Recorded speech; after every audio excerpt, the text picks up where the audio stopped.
welcome back to my channel. In today's video, we will be going over how I made this adorable sloth. As always, I start with sculpting the head and feet. The clay I prefer to use is called Super Sculpey, but any polymer clay will work just fine.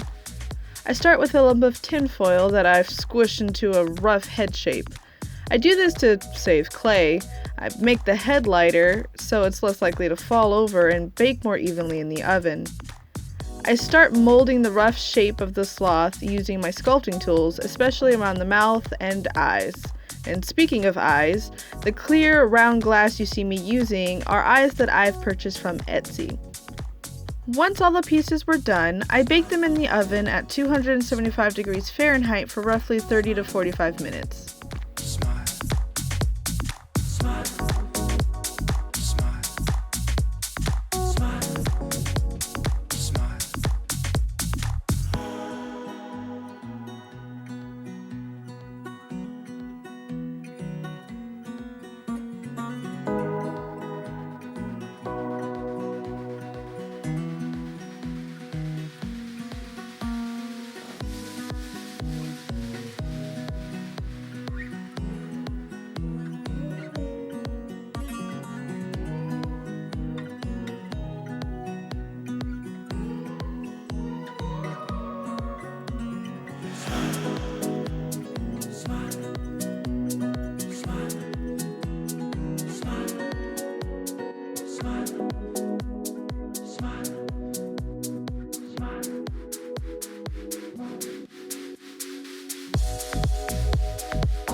To make the feet, I decided to use a material called Instamorph for durability.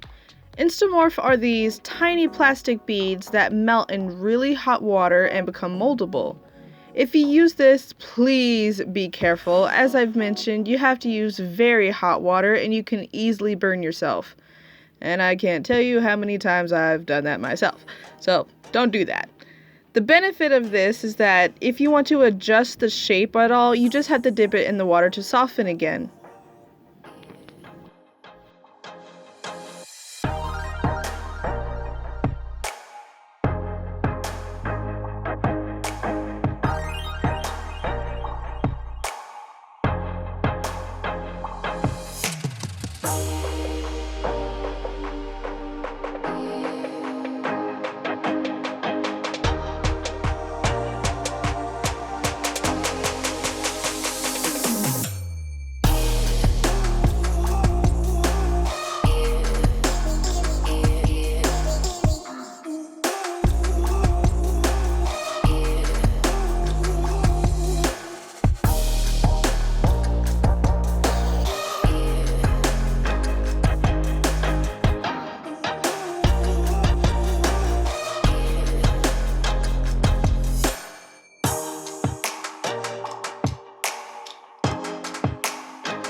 the clay pieces are baked and the Instamorph has dried and hardened completely and attached to the armature, it's time to build up the body.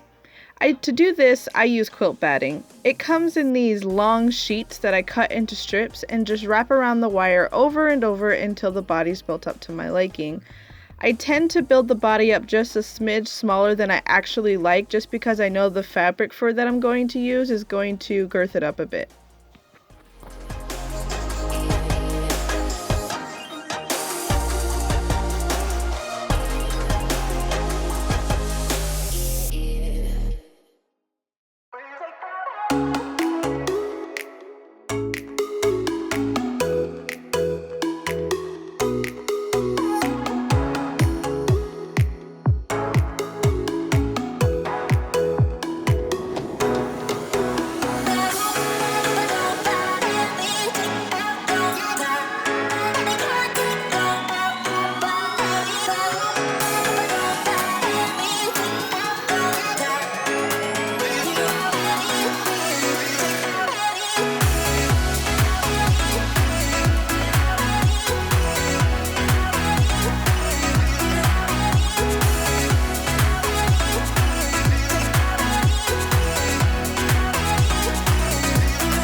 After the body's built, it's time to cut out the fabric.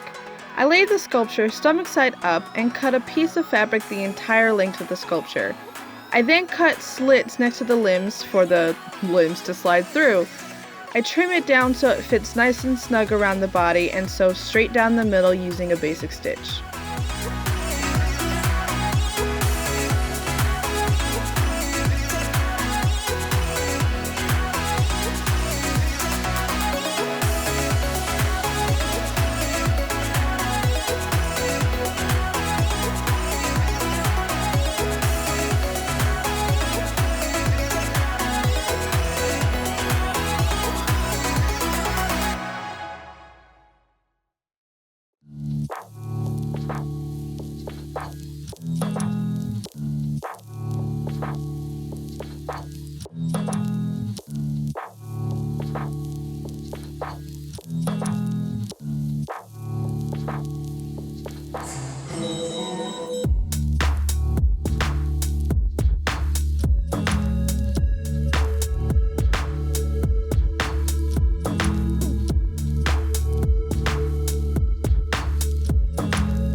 I repeat similar steps for the limbs. I cut a piece of fabric the entire length of the leg, trim it down so it fits nice and snug, and then I'll sew starting at the feet and working my way up towards the body.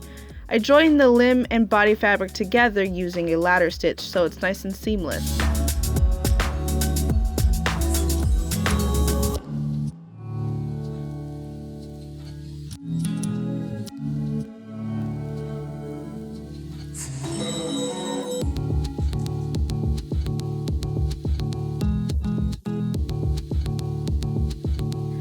Once sewing is done, it's time to trim down all that fluff. I always start out, and highly recommend, a pet shaver. It gets the bulk fur off quickly and smoothly, and conveniently comes with different length guards to work with depending on how fluffy or slim of a look I'm going for. After that, I like to go in with small scissors and detail trim the legs and anything that the shaver had missed.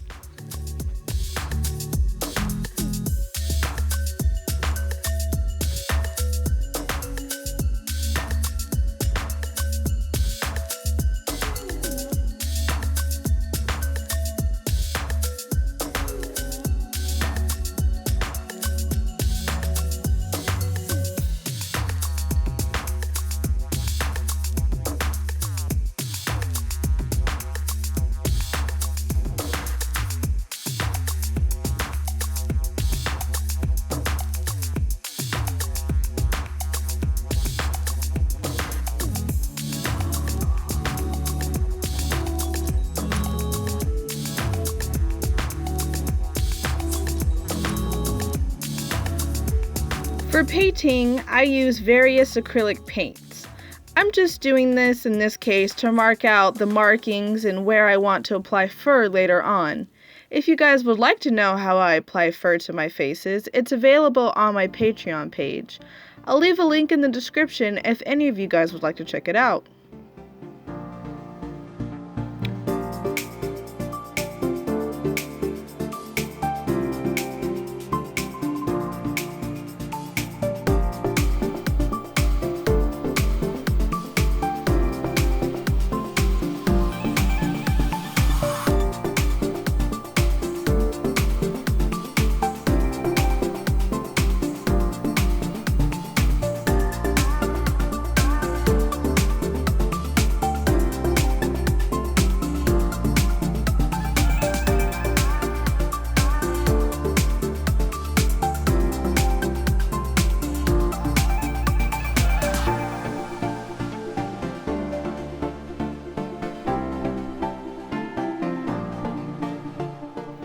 After that, this little guy is all done.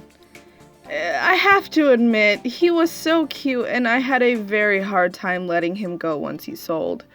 Speaking of, a lot of you may not know that I do in fact sell my sculptures on Etsy and have a couple available now. I too will leave that link in the description if any of you guys would like to check it out. Thank you guys so much for watching this video, and guys, thank you for 40,000 subscribers. What the heck? Thank you. But until the next time, guys, bye.